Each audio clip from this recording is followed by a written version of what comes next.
Let's talk about USA basketball. Did a video yesterday afternoon late that Caitlin Clark is among a number of participants that's headed to the senior training camp for Team USA. Now, I would assume, right? Oh, they've learned all kinds of lessons after failing to put Caitlin Clark on Team USA during the shockwaves tore through the league like a lightning strike, obliterating any sense of progress. Just as fans were buzzing over Caitlin Clark's invitation to the senior training camp, a new graphic surfaced, a so-called welcome from Team USA. But the faces staring back were not what anyone expected. The sport's most high-profile, game-changing star was completely absent. What felt like a deliberate snub instantly sparked outrage, leaving fans furious at the blatant disrespect. This wasn't a simple mistake, it was a bold, unmistakable statement, and the deafening silence from official channels only made the message louder. Now, I would assume, right? Oh, they've learned all kinds of lessons after failing to put Caitlin Clark on Team USA during the Olympics, by the way, of which the guy that runs the 2028 Olympics, he come out and said he thought it was a terrible idea leaving her off the team. Adam Silver said, hey, I think this was an opportunity that they could have had to have grown women's sports. Something that I and many other Caitlin Clark fans also said. Do you want to grow the sport? Do you want to... This isn't the first time the memory of the Olympic roster snub still stings. Caitlin Clark was shockingly left out despite overwhelming public outrage. Many assumed, perhaps naively, yes, that USA basketball had learned from that massive mistake. Yet here we are again, staring at another bewildering decision that once more sidelines the progress of women's sports. The pattern is impossible to ignore. Treat Clark's extraordinary popularity as a liability rather than the unprecedented opportunity it truly is. It's a strategic misstep that costs the sport dearly, leaving fans and critics alike completely baffled. Women's sports. Something that I and many other Caitlin Clark fans also said. Do you want to grow the sport? Do you want to... Does Wnba... I said NBC should have been furious that she was not on the Olympic team. They would have shattered... They might have shattered potentially basketball, actual Olympic basketball records, maybe outside of the old Dream Team kind of records, right? Back when television ratings in general were just higher because there was no streaming services, yada, yada, yada. But you get my point. It'd have been a huge rating. Even prominent figures spoke out against the original Olympic snub. The head of the 2028 Olympics, a man whose job is to drive global engagement, called Clark's exclusion a disastrous decision. NBA Commissioner Adam Silver also weighed in, labeling it a massive missed opportunity to grow women's basketball on a global scale. These aren't casual opinions. They're scathing critiques from the highest levels of professional sports, exposing a glaring disconnect in USA basketball's decision-making. The warning from leadership was loud and clear, but completely ignored. It'd have been a huge rating. Instead, they continue to treat Caitlin Clark like she's a leper. What are we doing? What are we doing? The WNBA, Team USA... I don't understand. And when I did my video last night, I had not seen this. Shit, I got up this morning and I seen it now. And we'll get to the reaction. By the way, heads up, Christine Brennan's the one that really caught my eye on this. And, you know, just to put it out there, just imagine the frustration at NBC, or at least the frustration they should have felt. With Caitlin Clark on the Olympic roster, TV ratings could have soared to historic levels, even rivaling the legendary Dream Team era, especially in today's media climate. Instead, that prime opportunity was completely wasted. The chance for record-breaking viewership vanished. This wasn't just a win for women's basketball, it was a surefire ratings jackpot for broadcasters, a massive cultural and financial boost that was deliberately ignored. The short-sightedness is staggering, leaving millions in potential revenue and global exposure unrealized. Added the photo of one other player to this graphic, but no. I'm going to keep it real. She's the only player I'd have put on that graphic. The only player. I mean, at some point, this Man, women's basketball has got to quit worrying about hurting people's little feelings. Siri, do you want to grow or do you not want to grow?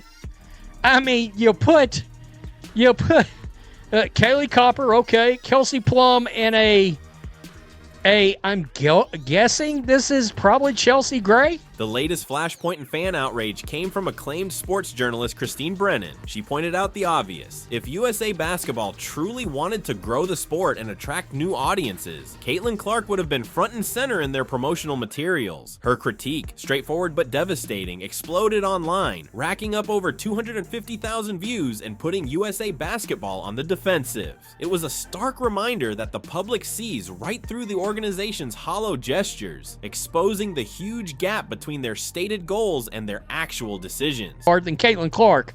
And I paid attention then long enough to throw up in a bucket.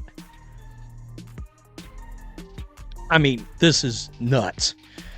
USA women's basketball is back. 18 athletes will attend December 12th through the 14th, Durham, North Carolina. By the way, you want to know one reason why the ratings were down for the last Olympics on women's basketball? People boycotted it because Caitlin Clark wasn't named to the team. I remember. The graphic itself spoke volumes. While it highlighted talented stars like Kelsey Plum and Chelsea Gray, it completely left out the one player who has undeniably become the face of women's basketball. The reaction on social media was immediate and fierce. Who are these other players supposed to represent? This isn't about diminishing anyone else's talent. It's about recognizing a global phenomenon. Yet USA Basketball seems determined to let internal politics outweigh common sense, refusing to showcase the sport's most recognizable and marketable star. It's a bewildering strategy, one that directly undermines their own stated objectives, working against their own supposed goals. Oh, people boycotted it because Caitlin Clark wasn't named to the team. I remember. That was a huge story on this channel. A huge story. So, a lot of people noticed Christine's post. It got over 250,000 views. And it looks to me like that USA Basketball chose to leave the conversation with her share, because look. The previous Olympic snub came with real consequences. Many fans responded by boycotting women's basketball games outright, causing viewership to drop sharply, a direct and undeniable reaction to Clark's exclusion. This wasn't just casual complaints. It was a coordinated statement from a passionate fan base. The warning was clear back then, yet USA Basketball seems to have ignored the data entirely. Now, with this latest perceived slight, the risk of further alienating fans and seeing viewership decline even more is higher than ever. It feels like they are determined to repeat the same costly mistakes. Failed to grow women's basketball at the 2024 Olympics. This is a continuing story. They learned nothing. They learned nothing. They are still fighting the CC motion with everything they have.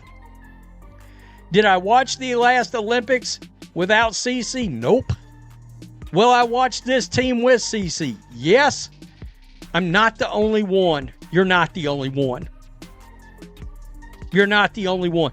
The public backlash was so intense that USA Basketball quietly started removing some of their own social media posts featuring the controversial graphic, while the main post itself is being flooded with negative comments and relentless criticism. This hurried retreat, though not an outright admission of wrongdoing, speaks volumes. It reveals an awareness of the storm brewing and a clumsy attempt to regain control of the narrative.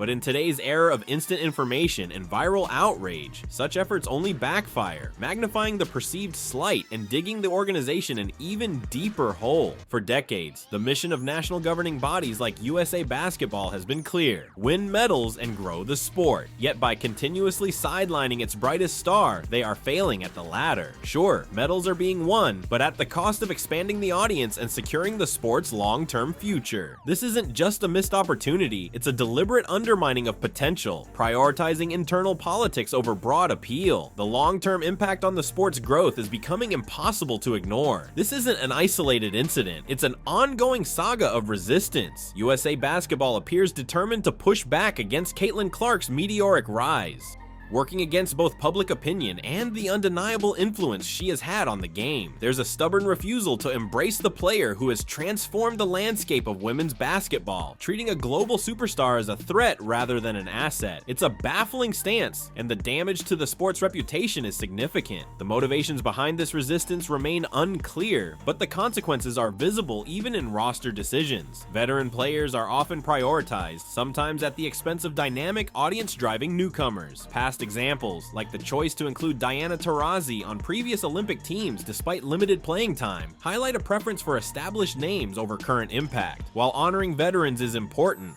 choosing sentimentality over performance and marketability signals deeper systemic issues, and fans notice. Criticism of USA Basketball often ventures into uncomfortable territory, with some suggesting there's a double standard against Clark. Comments hinting that she doesn't fit the mold or questioning her background fuel perceptions of bias. Whether true or not, the very existence of these claims erodes trust, implying that merit and popularity are secondary to unspoken criteria. This perception alone undermines the fairness and transparency of the selection process, damaging the sport's integrity. Caitlin Clark is, without question, the most globally recognized player in women's basketball today. Her reach transcends borders and demographics, drawing attention from audiences who might otherwise never watch the sport.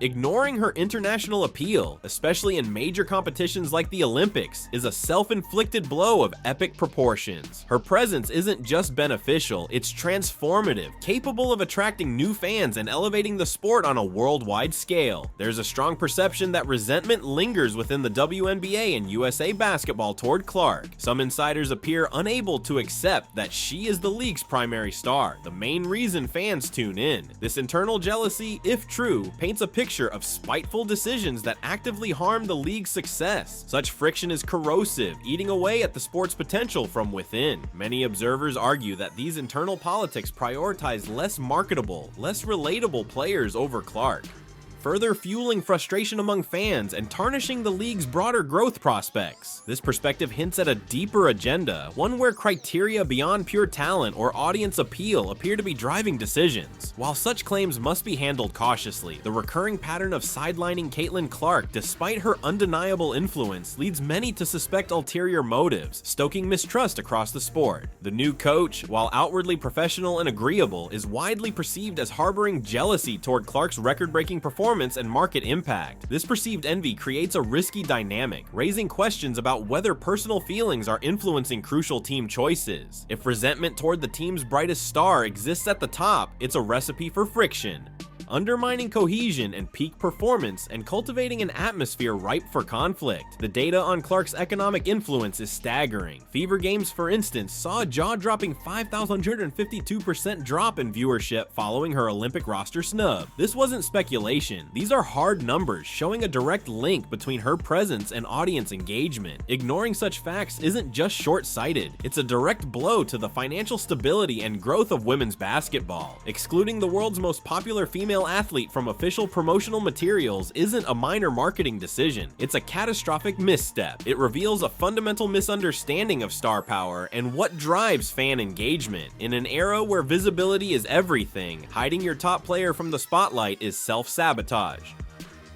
It leaves fans questioning whether decision makers are incompetent, or if a deeper, more entrenched resistance to Clark exists within the organization. The frustration among observers boils down to one simple question: what is USA Basketball doing? The path to unprecedented growth is crystal clear. Embrace Clark, showcase her globally, and leverage her unmatched popularity. Instead, the organization continues to fumble the easy win, repeatedly choosing self-sabotage over strategic advantage. This pattern of misjudgment, internal animosity, and apparent disregard for basic marketing principles is staggering. It paints a picture of a governing body actively working against its own best interests, baffling fans and casting doubt on the organization's commitment to growing the sport. The message is simple and undeniable. If USA Basketball fails to put Caitlin Clark on future Olympic rosters, the backlash will be monumental. This isn't an exaggeration, it's a prediction based on both statistical evidence and fan sentiment. Ignoring her impact signals a refusal to adapt, to listen, and to genuinely nurture the sport's enormous potential. The consequences of continued missteps could be catastrophic for women's basketball, leaving long-lasting damage that may be impossible to reverse.